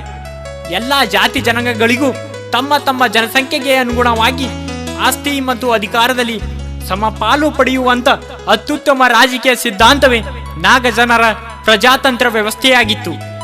ಅಧಿಕಾರದಿಂದ ವಂಚಿತರಾಗಿ ಜಾತಿ ವ್ಯವಸ್ಥೆಯ ದಬ್ಬಾಳಿಕೆಗೆ ತುತ್ತಾಗಿದ್ದ ಇಡೀ ಬಹುಜನ ಸಮಾಜವನ್ನು ಅಧಿಕಾರದ ಗದ್ದಿಗೆಗೆ ಏರಿಸುವುದೇ ಬಾಬಾ ಸಾಹೇಬರ ಗುರಿಯಾಗಿತ್ತು. ಆದರೆ ಕೇವಲ ಅಸ್ಪೃಶ್ಯರು ಮಾತ್ರ ಬಾಬಾ ಸಾಹೇಬರನ್ನು ಅನುಸರಿಸುತ್ತಿದ್ದರಿಂದ ಅಸ್ಪೃಶ್ಯರಿಗೆ ಪ್ರತ್ಯೇಕ ಚುನಾವಣೆ ವ್ಯವಸ್ಥೆಯ ಮೂಲಕ ಸ್ವತಂತ್ರ ರಾಜಕೀಯ ಅಧಿಕಾರವನ್ನು ಗಳಿಸಿಕೊಡುವುದರಲ್ಲಿ ಬಾಬಾ ಸಾಹೇಬರು ಯಶಸ್ವಿಯಾದರು.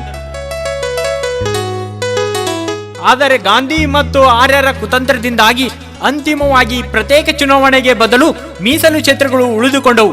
ಬಾಬಾ ಸಾಹೇಬರ ಹೋರಾಟದಿಂದಾಗಿ ಅಸ್ಪೃಶ್ಯರಿಗೆ ವಿದ್ಯೆ, ನೌಕರಿ ಮತ್ತು ರಾಜಕೀಯದಲ್ಲಿ ಪ್ರಾತಿನಿಧ್ಯವು ದೊರಕಿತು. ಇಡೀ ಬಹುಜನ ಸಮಾಜವು ತನಗೆ ದಕ್ಕಬೇಕಾದ ಪಾಲನ್ನು ಹೋರಾಡಿ ದಕ್ಕಿಸಿಕೊಳ್ಳಲು ಅಗತ್ಯವಾದ ಅವಶ್ಯಕ ಮಾರ್ಗಗಳನ್ನು ತಾವೇ ರಚಿಸಿದ ಸಂವಿಧಾನದಲ್ಲಿ ಬಾಬಾ ಸಾಹೇಬರು ಅಳವಡಿಸಿದ್ದಾರೆ. ಬಹುಜನ ಸಮಾಜವು ಕಳೆದುಕೊಂಡಿರುವ ರಾಜ್ಯಾಧಿಕಾರವನ್ನು ಮತ್ತೆ ಗಳಿಸಿಕೊಡುವ ಸಲುವಾಗಿ ಬಾಬಾ ಸಾಹೇಬರು ಭಾರತ ದೇಶವನ್ನು ಪ್ರಬುದ್ಧ ಭಾರತವನ್ನಾಗಿ ಮಾಡುತ್ತೇನೆ ಎಂದು ಘೋಷಿಸಿದರು. ನಮ್ಮ ಮೂಲ ಧರ್ಮವಾದ ಬುದ್ಧ ಧರ್ಮಕ್ಕೆ ಮರಳುವಂತೆ ಬಾಬಾ ಸಾಹೇಬರು ನಮಗೆ ಕರೆ ಕೊಟ್ಟರು. ಅಂದರೆ ಹಿಂದೆ ಬೌದ್ಧ ಧರ್ಮವು ಪ್ರಬಲವಾಗಿದ್ದ ಕಾಲದಲ್ಲಿ ನಾವು ಈ ದೇಶವನ್ನು ಆಳಿದಂತೆ ಮತ್ತೆ ಈ ದೇಶವನ್ನು ಆಳಬೇಕೆಂಬುದು ಬಾಬಾ ಸಾಹೇಬರ ಉದ್ದೇಶವಾಗಿತ್ತು. ಹಿಂದೆ ಅಳಿದು ಹೋಗುವುದರಲ್ಲಿದ್ದ ನಾಗಜನರನ್ನು ಮಹಾನ್ ಮಾನವತಾವಾದಿ ತಥಾಗತ ಗೌತಮ ಬುದ್ಧರು ಉಳಿಸಿದಂತೆ ಇಂದು ಬಾಬಾ ಸಾಹೇಬರು ನಮ್ಮೆಲ್ಲರನ್ನು ಉಳಿಸಿ ವಿಮೋಚನಾ ಮಾರ್ಗವನ್ನು ತೋರಿದರು. ಆದ್ದರಿಂದಲೇ ಇಂದು ಇಡೀ ವಿಶ್ವವು ಅವರನ್ನು 20ನೇ ಶತಮಾನದ ಗೌತಮ ಬುದ್ಧ ಎಂದು ಕೊಂಡಾಡುತ್ತಿದೆ. ತಾವು ಪರಿನಿರ್ವಾಣವಾಗುವುದಕ್ಕೆ ಕೆಲವೇ ದಿನಗಳಿಗೆ ಮುನ್ನ ಬಾಬಾ ಸಾಹೇಬ್ ಅಂಬೇಡ್ಕರ್ 5 ಲಕ್ಷ ಮಂದಿ ಅನುಯಾಯಿಗಳೊಂದಿಗೆ ಬೌದ್ಧ ಧರ್ಮಕ್ಕೆ ಮರಳಿದರು. ಆ ಮೂಲಕ ಮರೆಯಾಗಿ ಹೋಗಿದ ಶಾಕ್ಯಮುನಿ ಗೌತಮ ಬುದ್ಧರನ್ನು ಮರಳಿ ಜೀವಂತಗೊಳಿಸಿದರು. ತಮ್ಮನ್ನು ತಾವೇ ನಿಂದಿಸಿಕೊಂಡು ಹತಾಶೆಯಲ್ಲಿ ನೆರಳುತ್ತಿದ್ದ ಬಹುಜನ ಸಮಾಜಕ್ಕೆ ಜ್ಞಾನೋದಯವನ್ನು ತಂದು ಜಗತ್ತಿನ ಕಣ್ಣಲ್ಲಿ ಈ ದೇಶವನ್ನು ಕೀರ್ತಿವಂತ ನಾಡನ್ನಾಗಿ ಮೆರೆಸಿದ ನಾಗಬೌದ್ಧ ರಾಜ್ಯ ಪರಂಪರೆ ನಿಮ್ಮದು ಎಂಬ ಹೆಗ್ಗಳಿಕೆಯನ್ನು ನೀಡಿ ನಮ್ಮಲ್ಲಿ ಅರಿವಿನ ದೀಪ ಹಚ್ಚಿದ ತಂದೆ ಡಾಕ್ಟರ್ ಬಾಬಾ ಸಾಹೇಬ್ ಅಂಬೇಡ್ಕರ್ ಆಗಿದ್ದಾರೆ. ಬುದ್ಧ ಮಾರ್ಗವನ್ನು ತೋರುವುದರ ಮೂಲಕ ಕೇವಲ ನಾವು ಯಾರು ಎಂಬುದನ್ನು ಮಾತ್ರ ಬಾಬಾ ಸಾಹೇಬ್ ಅಂಬೇಡ್ಕರ್ ತೋರಿಸಲಿಲ್ಲ, ಅದರ ಜೊತೆಗೆ ನಮ್ಮ ಶತ್ರುಗಳು ಯಾರೆಂಬುದನ್ನು ಅವರು ತೋರಿಸಿದ್ದಾರೆ. ಭಾರತ ದೇಶದ ಚರಿತ್ರೆಯು ಬೌದ್ಧ ತತ್ವಕ್ಕೂ ಆರ್ಯ ತತ್ವಕ್ಕೂ ನಿರಂತರವಾಗಿ ನಡೆದಿರುವ ಸಂಘರ್ಷದ ಕತೆ.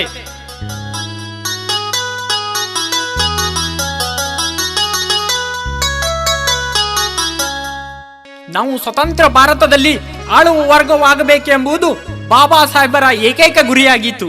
ಆದರೆ ಎಲ್ಲಿಯ ತನಕ ನಾವು ಹಿಂದೂಗಳಾಗಿ ಉಳಿಯುತ್ತೀವೆಯೋ ಹಾಗೂ ಎಲ್ಲಿಯ ತನಕ ನಮ್ಮ ನಾಗಬೌದ್ಧ ಚರಿತ್ರೆಯನ್ನು ಅರಿಯುವುದಿಲ್ಲವೋ ಅಲ್ಲಿಯ ತನಕ ನಾವು ಆಳುವ ವರ್ಗವಾಗುವುದು ಅಸಾಧ್ಯ. ಆದ್ದರಿಂದಲೇ ಡಾಕ್ಟರ್ ಬಾಬಾ ಸಾಹೇಬ್ ಅಂಬೇಡ್ಕರ್ ಹೇಳಿದರು, ಚರಿತ್ರೆಯನ್ನು ಮರೆತವರು ಚರಿತ್ರೆಯನ್ನು ನಿರ್ಮಿಸಲಾರರು ಎಂದು. ನಮ್ಮ ನಾಗ ಪರಂಪರೆಯನ್ನು ಅರಿಯುವುದೆಂದರೆ ಈ ದೇಶದ ಆಡಳಿತ ಸೂತ್ರಗಳನ್ನು ಕೈಗೆತ್ತಿಕೊಳ್ಳಲು ಪಣ ತೊಡುವುದು ಎಂದು ಅರ್ಥ. ಇದಕ್ಕೆ ತದ್ವಿರುದ್ಧವಾಗಿ ನಾವು ಹಿಂದೂಗಳಾಗಿ ಸಮ್ಮತಿಸುವುದೆಂದರೆ ಆರ್ಯರ ಸರ್ಕಾರದ ಅಡಿಯಲ್ಲಿ ಗುಲಾಮರಾಗಿ ಸವಿಯುವುದಕ್ಕೆ ಬೇಷರತ್ತಾಗಿ ಒಪ್ಪಿಕೊಳ್ಳುವುದು ಎಂದು ಅರ್ಥ. ಆದ್ದರಿಂದಲೇ ಬಾಬಾ ಸಾಹೇಬ್ ಅಂಬೇಡ್ಕರರು ಪದೇ ಪದೇ ನಮ್ಮನ್ನು ಎಚ್ಚರಿಸುತ್ತಾ ಬಂದರು. ಏಕೆಂದರೆ ನಾವು ಹಿಂದೆಯೂ ಹಿಂದೂಗಳಾಗಿರಲಿಲ್ಲ, ಮುಂದೆಯೂ ಹಿಂದೂಗಳಾಗಿರುವುದಿಲ್ಲ. ನಮ್ಮ ರಾಜಕೀಯ ಅಧಿಕಾರವನ್ನು ಕಬಳಿಸಿ ನಮ್ಮನ್ನು ಶಾಶ್ವತ ಗುಲಾಮರನ್ನಾಗಿಸಲೆಂದು ಆರ್ಯ ವೈದಿಕರು ಹೊಸದಿರುವ ರಾಜಕೀಯ ಬಲೆ ಹಿಂದೂ ಧರ್ಮವಾಗಿದೆ ಎಂದು ಬಾಬಾ ಸಾಹೇಬ್ ಅಂಬೇಡ್ಕರರು ಮತ್ತೆ ಮತ್ತೆ ಹೇಳಿದ್ದಾರೆ. ನಮ್ಮ ಹೆಗಲ ಮೇಲೆ ಆರ್ಯರು ಹೊರಿಸಿರುವ ಗುಲಾಮಗಿರಿಯನ್ನು ಕಿತ್ತೆಸೆದು ಭಾರತ ದೇಶವು ಅಳಿದು ಹೋಗುವುದನ್ನು ತಪ್ಪಿಸುವ ಸಲುವಾಗಿ ಬಹುಜನ ಸಮಾಜವು ಈ ನಾಡಿನಲ್ಲಿ ಆಳಬೇಕೆಂಬುದು ಬಾಬಾ ಸಾಹೇಬರ ಆಶಯವಾಗಿತ್ತು.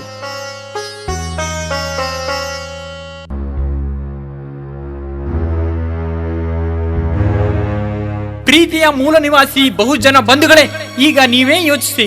ನಾವು ಕೀಳು ಜಾತಿಯ ಜನಗಳೇ, ಕಸ ಗುಡಿಸಿ ಹೊಲಸು ಎತ್ತುವ ಕೆಲಸಕ್ಕೆಂದೇ ಹುಟ್ಟಿರುವ ನತದರ್ಷ್ಟ ಪಾಪಿಗಳೇ ನಾವು ಜೀತದಾಳುಗಳ ಪರಂಪರೆಯವರೇ ಅಥವಾ ನಾವು ಹಿಂದೂಗಳೇ? ಇಲ್ಲ ಇಲ್ಲ, ಇಲ್ಲವೇ ಇಲ್ಲ. ಎಂದಿಗೂ ಎಂದೆಂದಿಗೂ ನಾವು ಕೀಳು ಜಾತಿಯ ಗುಲಾಮರಲ್ಲ. ಪರದೇಶಿ ಆರ್ಯರ ಸರ್ವಾಧಿಕಾರದಿಂದ ಇವತ್ತು ನಾವು ಗುಲಾಮರಾಗಿದ್ದೇವೆ ಅಷ್ಟೇ. ಬಂಧುಗಳೇ, ನಿನ್ನೆಗಳ ಗತ ವೈಭವವನ್ನು ನೆನಪಿಸಿಕೊಳ್ಳೋಣ. ಅಂದು ಕಳೆದುಕೊಂಡ ಅಧಿಕಾರವನ್ನು ಮತ್ತೆ ಗಳಿಸಲು ಇಂದು ಪಣ ತೊಡೋಣ. ನಾಳೆ ಈ ದೇಶವನ್ನು ಬುದ್ಧ ಭಾರತವಾಗಿಸೋಣ.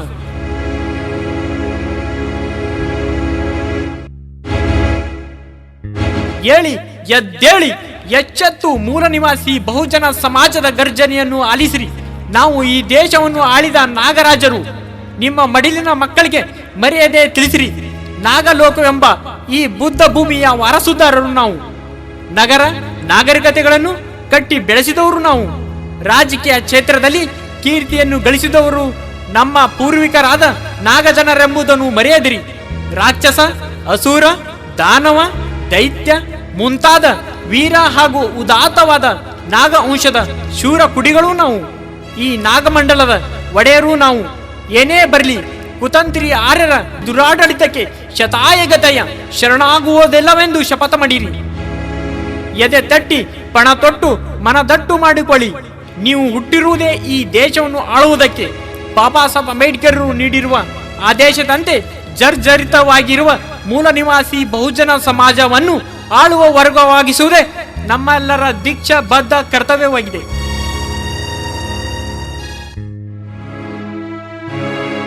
ಮರೆಯದಿರಿ ಬಂಧುಗಳೇ, ಈ ನಾಡಿನಲ್ಲಿ ಬಹುಜನರಾದ ಮೂಲ ನಿವಾಸಿಗಳಿಗೂ ಅಲ್ಪಸಂಖ್ಯಾತರಾದ ಮನುವಾದಿ ವಿದೇಶಿ ಆರ್ಯರಿಗೂ ಕಳೆದ 4,000 ವರ್ಷಗಳಿಂದ ಕದನ ನಡೆಯುತ್ತಲೇ ಇದೆ.